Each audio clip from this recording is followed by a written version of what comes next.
All right, so this is a famous machine gun story. I was a door gunner on the Chinook on my second tour. I was prior infantry that just got back from a deployment as an infantry guy. Went right back over as a door gunner, and on our very last mission, um, we were coming back from Bamiyan Lakes. We took Karzai, the Afghan president, out there, and they opened Bamiyan Lakes open as their first national park. And we were flying back, and I was sitting on the ramp, and the flight engineer was sitting next to me, and between us was this 240 hotel. And for some reason, we both looked at each other at the same time, and the 240 just let go. And I had my camera in my hand, and all the way down, I'm taking a picture, and it looked like a Bugs Bunny or a Roadrunner cartoon, and just on the ground, right? And I talked the pilot into putting me down, and I'd go get it, because I knew where it was. And they kept saying, no, no, no. And I finally talked him into it.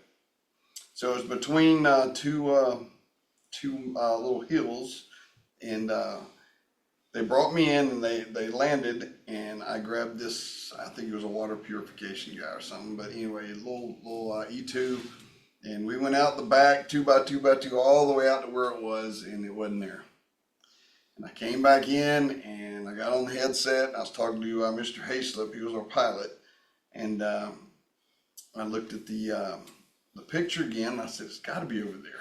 So we'll go out further. So I grabbed this W2, and I said, you're on me. And he's like, okay, let's go. And went to where we stopped last time and dropped the W2 off. And then me and this private, 2x2, all the way out, still couldn't find it. So we came back in, I got on the headset, and I was talking to the pilot one more time, and I said, we're going back out. And he's screaming at me, you need to hurry up because we're not even supposed to be on the ground. And so we go out one more time, and I grabbed a lieutenant, second lieutenant, and put him where the W2 was, took the W2, dropped him off where we stopped, and me and the private went all the way to the canyon wall. It wasn't out there.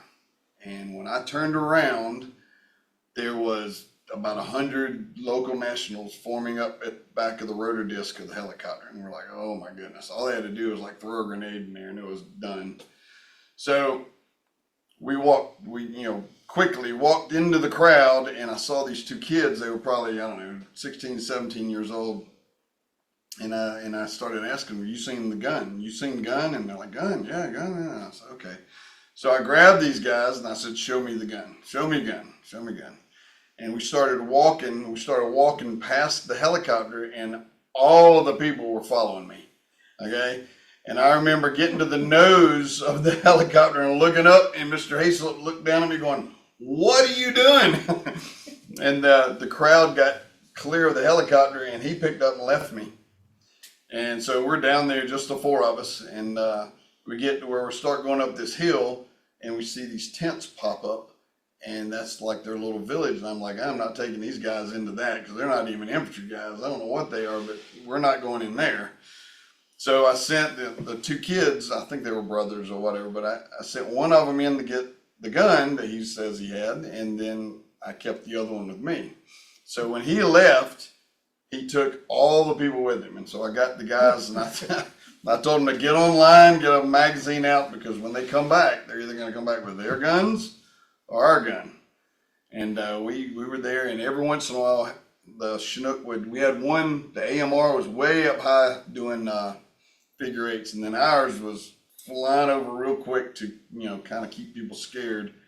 And we started seeing heads pop up, and they literally brought me that gun back, and I rallied the helicopter and made him land, and he landed back towards us, and I checked it for IEDs and took those two kids to the edge of the rotor disc, and I went in and got on the headset, and I said, if it ain't tied down, it goes off the bird. So we gave them all the MREs and all the water and patches and blankets and thanked them, and then we flew off, and I went and got my gun back. Hearts and minds, Hearts right? and minds. Good stuff. Yep. Yeah. And that's a picture of the banana-shaped 240 that I went after. And that is a picture of me exhausted after on the flight back. And like I said before in my last video, this was my reward for retrieving the gun. They gave me the front sight post. I got wrote up for a brown star, but it just disappeared. And then later, my first sergeant took the narrative off the brown star and I permed it in a certificate. But there you go. Pretty cool story.